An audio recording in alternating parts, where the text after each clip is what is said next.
Rosalia Lombardo est une jeune fille qui est notamment dans un cercueil recouvert de verre dans une catacombe en Sicile. Elle est malheureusement partie une semaine avant son 2e anniversaire, dû à une pneumonie causée par la grippe espagnole. Son père était tellement attristé qu'il a souhaité la préserver.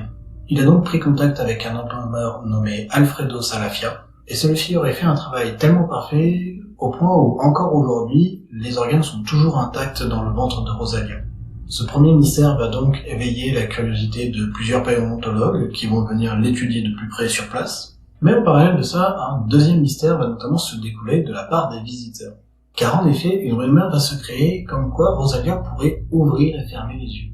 Au départ, cette rumeur est un peu prise comme étant une rumeur ou une simple légende, mais qui va notamment énerver ceux qui justement ont observé l'ouverture et fermeture des yeux de Rosalia.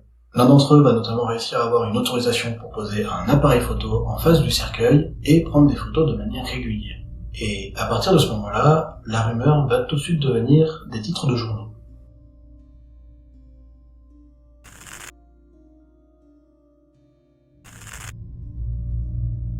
Comme vous avez pu le voir dans cette succession de photos qui ont été prises à 2 heures d'intervalle, on peut clairement remarquer que les yeux de Rosalia effectivement bougent.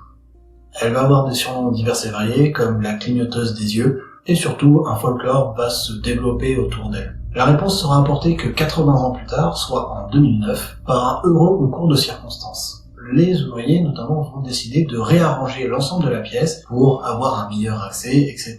aux diverses tombes présentes. Au même moment, il y aura un paléontologue qui va notamment se pencher sur le cas de Rosalia au sujet de ses organes, et il va notamment observer le fameux phénomène des yeux qui se produit. Et avec les ouvriers qui déplaçaient diverses choses, il s'est rendu compte que la fenêtre latérale qui venait donner de la lumière faisait des ombres en fonction des ouvriers, et que en fonction de ça et de l'angle de vue, on pouvait avoir effectivement l'impression que Rosalia ouvrait et fermait les yeux. En s'approchant du visage de Rosalia, il a aussi remarqué que, en réalité, les yeux n'étaient jamais fermés. Il y avait donc toujours une bande blanche qui était visible sur le bas des yeux, et en fonction de la lumière qu'il y avait autour, ce blanc des yeux était plus ou moins réfléchissant en fonction de l'angle que l'on prenait.